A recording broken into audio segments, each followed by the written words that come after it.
Hello, good afternoon. Good afternoon, sir. Good afternoon, sir.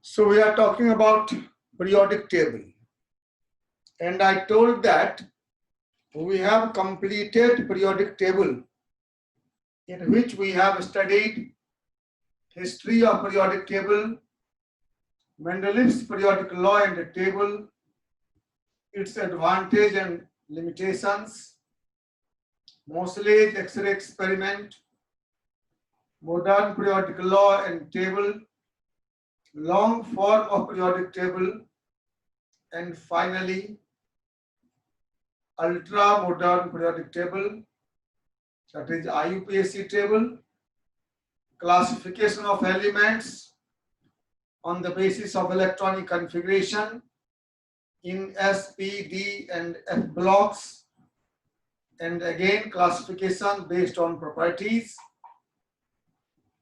in metals, non-metals, metalloids and inert gases. Now we are entering into the most important part of this lesson, that is periodic traits. Most of the questions in different examination you will find from this part only. Periodic trait means variation of a property from left to right or top to bottom in periodic table. When we move from left to right in a period or from top to bottom in a group, how property of elements vary. Property means physical property like atomic radius, ionization enthalpy, electron gain enthalpy, electronegativity, melting point, boiling point, and chemical property like reactivity. We shall study one by one all the topics of this lesson. Okay? So today we are going to start atomic radius.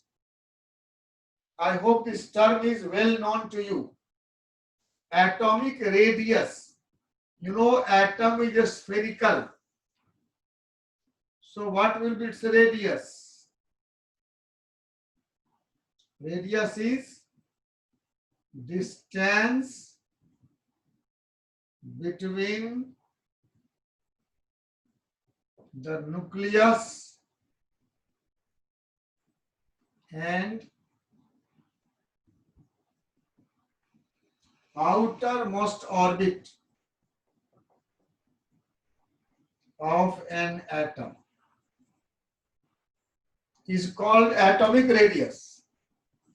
Distance between the nucleus and outermost orbit of an atom is called atomic radius.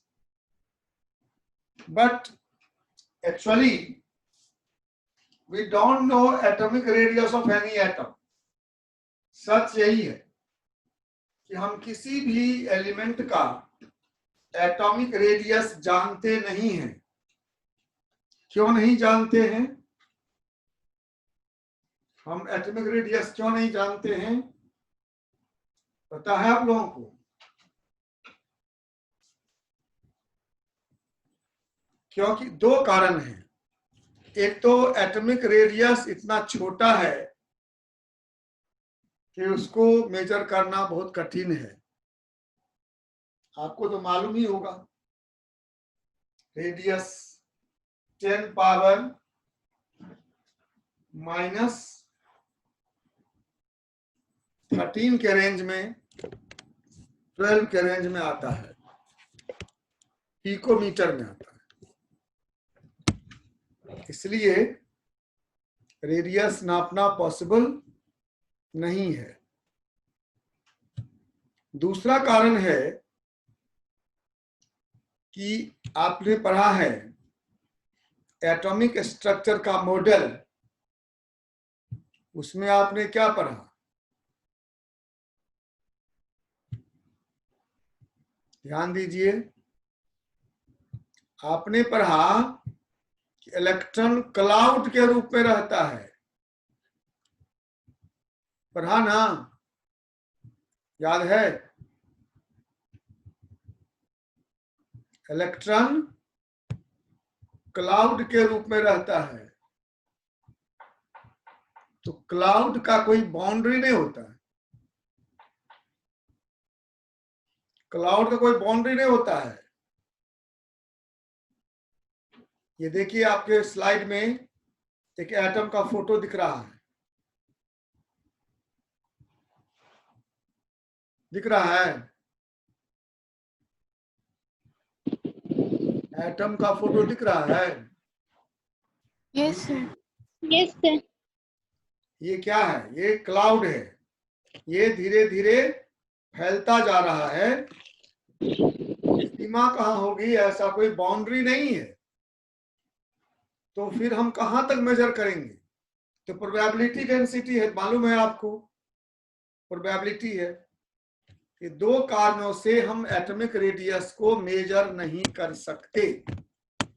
कौन सा कारण से? Atomic radius is very small, और दूसरा electron cloud surrounding the atom does not have a sharp boundary. ठीक है? Atomic radius हम क्यों मेजर नहीं कर सकते? पहला cause, atomic radius is very small, और दूसरा बताइए, electron cloud surrounding the atom does not have a sharp boundary. कोई उसका बाउंड्री नहीं है कि ये लास्ट है, धीरे धीरे धीरे धीरे घटता जा रहा है, ऐसा है।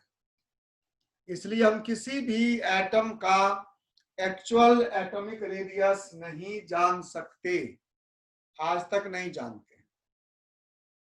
करते क्या है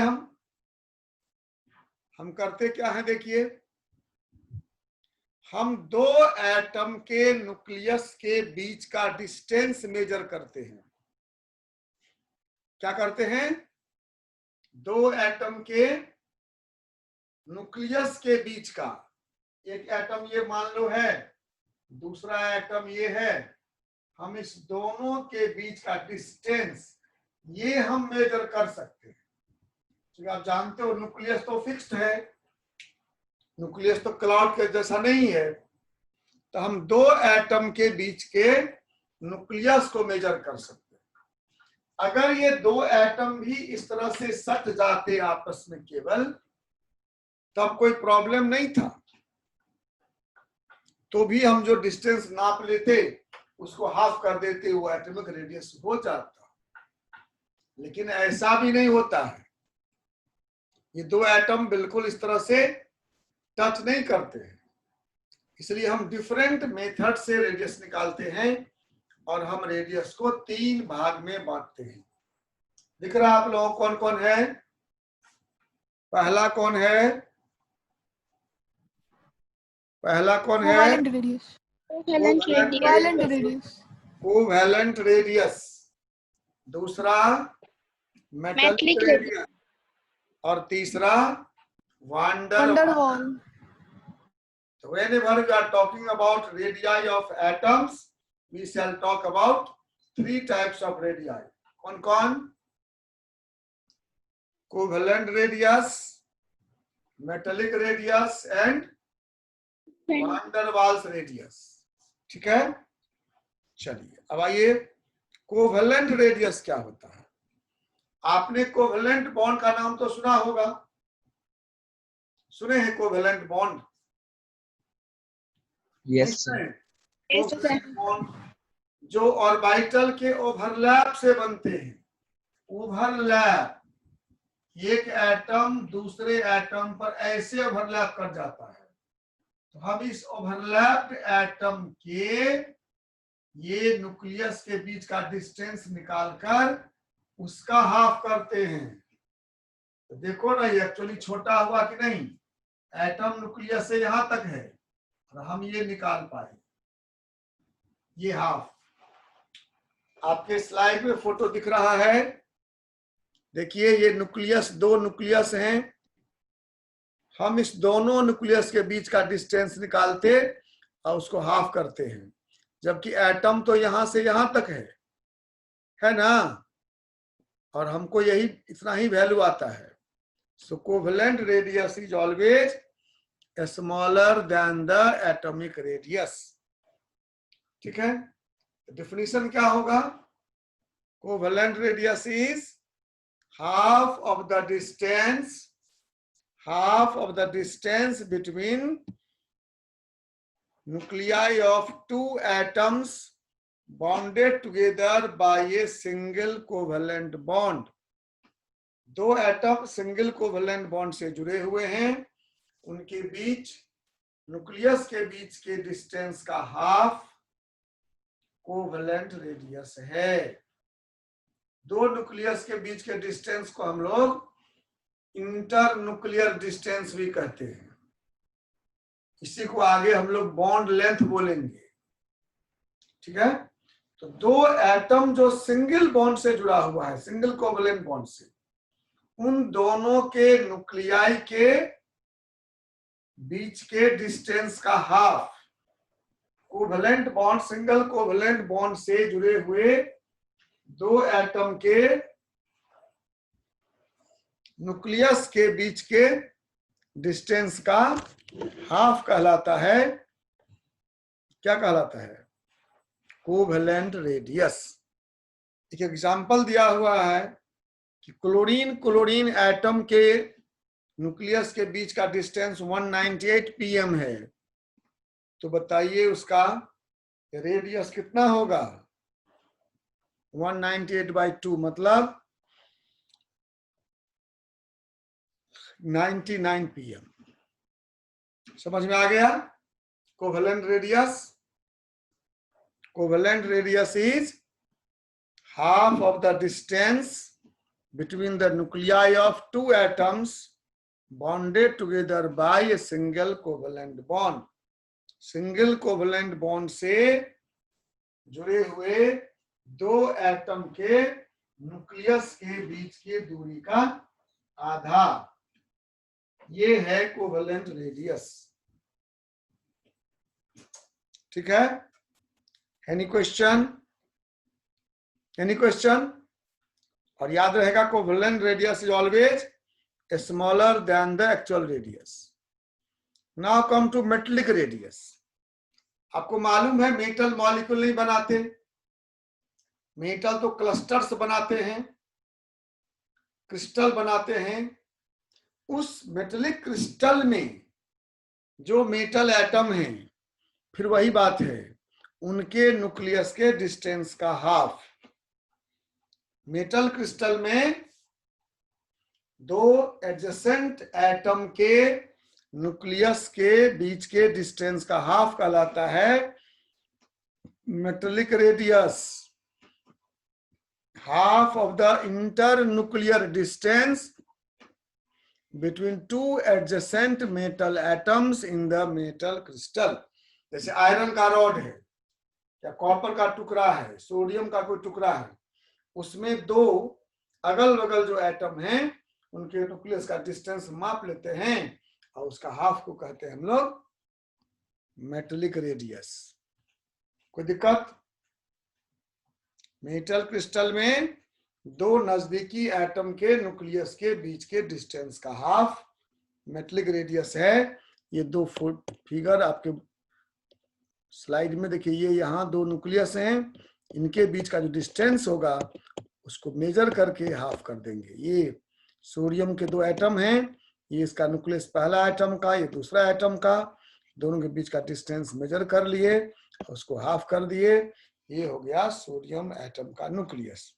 जैसे कॉपर में देखेंगे तो कॉपर में दो जो अगल बगल एटम रहेगा उसके न्यूक्लियस के बीच का डिस्टेंस होगा 256 pm। तो कॉपर के एटम का मेटेलिक रेडियस कितना हो गया? 256/2 मतलब 128 pm। कोई दिक्कत? चलिए, तीसरा है वान डेर वाल रेडियस। यह रेडियस है उस एटम के लिए जो बॉन्ड नहीं बनाते। जो बॉन्ड बनाते हैं उसका देख लिए हम लोग। मेटल में मेटलिक बॉन्ड है, वहां जो दो एटम के बीच की न्यूक्लियस के बीच की दूरी है वो मेटलिक रेडियस है। नॉन मेटल कोवेलेंट बॉन्ड बनाते हैं तो वहां दो बॉन्डेड एटम के न्यूक्लियस के बीच का डिस्टेंस कोवेलेंट रेडियस है, याद रखिए। Covalent radius is for non metal atom और metal radius for metal atom. ये तीसरा है जो बॉन्ड नहीं बनाते, जैसे इनर्ट गैस, ग्रुप 18 के noble gas, helium, neon, argon, krypton, xenon, radon, मालूम है ना। ये एटम नहीं बन न्यूक्लियर मॉलिक्यूल नहीं बनाते, नॉन बॉन्डेड रहते हैं। तो ये दो एटम को हम नजदीक लाते हैं। ध्यान दीजिए, ये जो फर्स्ट सेकेंड या थर्ड फोर्थ है उसकी बात मैंने कर रहा हूं। मैं कह रहा हूं सेकेंड और थर्ड के बीच ये डिस्टेंस, यहां से यहां तक जो ये डिस्टेंस है, दो non bonded atom at closest approach, दो एटम को हम जितना नजदीक ला सकते हैं उतना ले आते हैं, तब उनके न्यूक्लियस के बीच का जो डिस्टेंस रहता है उसको मेजर करते हैं और उसका हाफ कहलाता है वान डेर वाल्स रेडियस। ठीक है, आया समझ में। दो non bonded atom at closest approach, non bonded atoms at closest approach, दो एटम को जो बॉन्ड नहीं बनाएंगे हम नजदीक लाते, जितना नजदीक वो आ सके, और उनके न्यूक्लियस के बीच का डिस्टेंस मेजर करते हैं और उसका हाफ करते हैं। इसे कहते हैं वान डेर वाल रेडियस। आपको दिख रहा होगा कि वान डेर वाल radius is always greater than the actual radius. Actual तो ये न्यूक्लियस से या ऑर्बिट तक होगा, इतना ही बड़ा।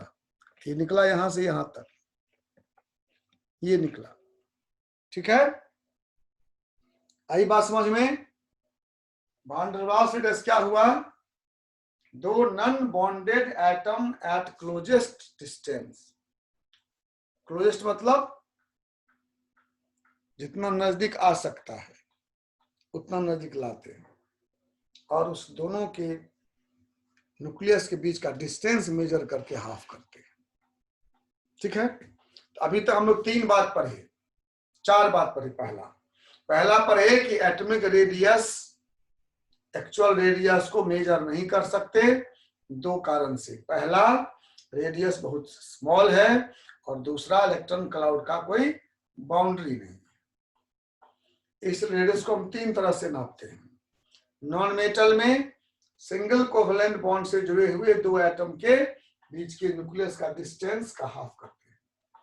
मेटलिक रेडियस में मेटल क्रिस्टल में दो एडजेसेंट एटम के न्यूक्लियस के बीच का डिस्टेंस मेजर करके हाफ करते हैं। और वान डेर वाल रेडियस में two non bonded atom at closest distance के न्यूक्लियस का डिस्टेंस मापकर उसको हाफ करते हैं। ठीक है, तो फाइनल रिजल्ट ये हुआ कि मेटलिक रेडियस और कोवेलेंट रेडियस एक्चुअल से स्मॉलर होता है और वान डेर वाल रेडियस एक्चुअल से लार्ज होता है। और एक अंतिम लाइन आपके लिए बहुत इंपॉर्टेंट है ऑब्जेक्टिव के लिए, इसको याद रखिए। Atomic radii can be measured by X-ray और अदर स्पेक्ट्रोस्कोपिक मेथड्स। स्पेक्ट्रम पर है ना हम लोग, बहुत सारे स्पेक्ट्रोस्कोपिक के मेथड्स होते हैं, तो उन मेथड से हम रेडियस निकाल सकते हैं। यह लाइन ऑब्जेक्टिव में कहीं पर काम देगा। How atomic radius is measured? It can be measured using X-ray and spectroscopic methods. Atomic radius measured using X-ray and spectroscopic methods. ठीक है?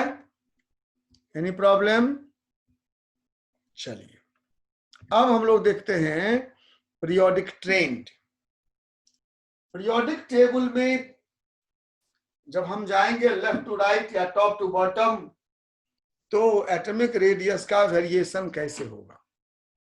तो from left to right in a period of periodic table atomic radius decreases याद रखो, from left to right, from left to right in a period of periodic table, from left to right in a period of PT, atomic radius decreases, and from top to bottom in a group of PT, atomic radius increases. ये normal trend है, although we have many exceptions, तो हमें exception पर ध्यान देना पड़ेगा। General trend यही है। क्या ट्रेंड है? Atomic radii left to right in a period decreases and from top to bottom in a group increases. अब क्वेश्चन है why from left to right, जबकि लेफ्ट टू राइट भी एटॉमिक नंबर तो बढ़ता है, एटॉमिक नंबर बढ़ता है, लेकिन रेडियस डिक्रीज करता है। कारण ये है, अब याद करिए हम लोगों ने क्या पढ़ा था कि इंटायर पीरियड में outer most orbit number same रहता है, मालूम है? पूरे पीरियड में outer most orbit number same रहता है ना? ध्यान है? आप पीरियड में लेफ्ट टू राइट जाओगे, ध्यान दो, lithium, beryllium, boron, carbon, nitrogen, oxygen, fluorine, neon, 3, 4, 5, 6, 7, 8, 9, 10। इसका कन्फिग्रेशन क्या है? 2-1, lithium 2-1, beryllium 2-2, boron 2-3, carbon 2-4, nitrogen 2-5, oxygen 2-6, 2-7 and 2-8। ये तो एक्सेप्शन है, ध्यान में देंगे। देखिए सबका सेकेंड ऑर्बिट ही लास्ट ऑर्बिट है। पूरे पीरियड में लास्ट ऑर्बिट नंबर सेम रहता है। न्यूक्लियस में प्रोटॉन बढ़ता है, बाहर इलेक्ट्रॉन बढ़ता है, लेकिन डिस्टेंस सेम रहता है, तो न्यूक्लियर अट्रैक्टिव फोर्स बढ़ जाता है। न्यूक्लियर अट्रैक्टिव फोर्स बढ़ जाता है, इसी कारण से रेडियस छोटा होता है। Nucleus attracts electron cloud with greater force and therefore atomic radius decreases. क्या बोलेंगे आप? From left to right in a period of PT, atomic number increases but orbit number remains same. Last orbit number remains same. Okay, so nuclear attractive force on the electron increases. Nuclear attractive force on the electron increases. So radius decreases. लेकिन ये group 18 पर लागू नहीं है ना? Group first से 17 तक ये ट्रेंड मिलेगा आपको। 18 लागू नहीं है, पता है आपको कि 18 में वान डेर वाल्स रेडियस है, उसमें तो ये रेडियस है ही नहीं, कोवेलेंट या metallic radius. So we can not compare it, हम इसको कंपेयर नहीं कर पाएंगे। ठीक है, 17 तक ये ट्रेंड मिलेगा विद सम एक्सेप्शंस, जिसकी बात हम लोग करेंगे। क्लियर है? Left to right in a period atomic radius decreases, हर अगला वाला पिछले से छोटा होगा।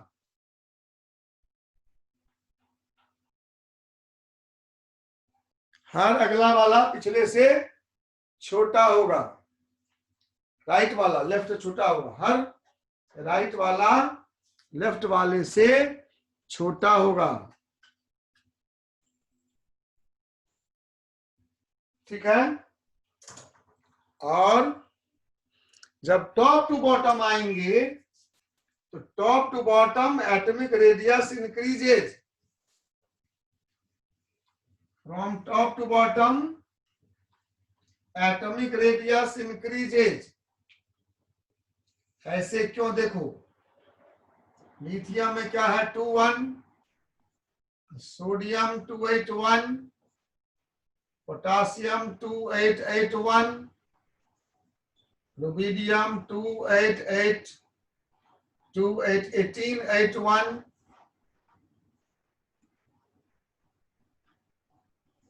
सीजियम 1881 और फ्रांसियम 2818, 32, 1881। ये क्या देख रहे हो कि हर एक में नया ऑर्बिट ऐड हो रहा है ना। लिथियम में 2 ऑर्बिट है, सोडियम में 3, पोटासियम में 4।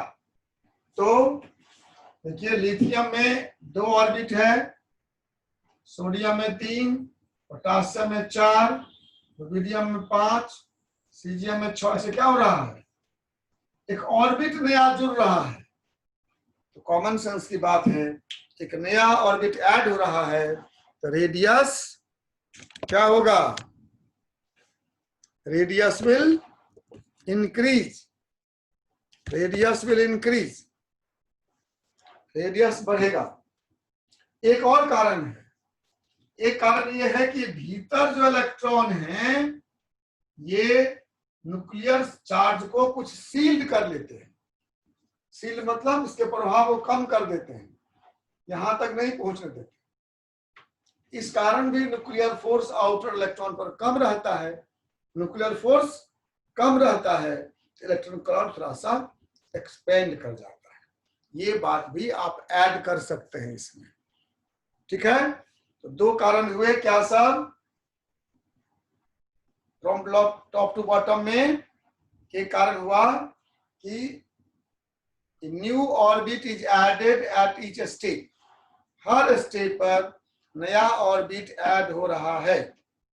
और दूसरा, इनर इलेक्ट्रॉन न्यूक्लियर चार्ज को कुछ सील्ड कर लेता है, तो न्यूक्लियस का अट्रैक्शन आउटर इलेक्ट्रॉन पर डिक्रीज कर जाता है। इस कारण से रेडियस बड़ा होता है। एनी क्वेश्चन है? क्वेश्चन तो बोलिए, किसी के मन में क्या हुआ? Final left to right in a period of periodic table atomic radius decreases, left to right decreases, top to bottom increases। इसी ग्रुप में टॉप टू बॉटम इंक्रीजेस और पीरियड में लेफ्ट राइट डिक्रीजेस। कारण क्या हुआ? From left to right in a group orbit number remain same, orbit number remain same, but number of protons in the nucleus increases, number of electrons in the orbit increases, so nuclear attractive force increases, electrons are pulled in and radius decreases। Clear? From top to bottom in a group, orbit number increases, a new orbit is added at each state, and secondly,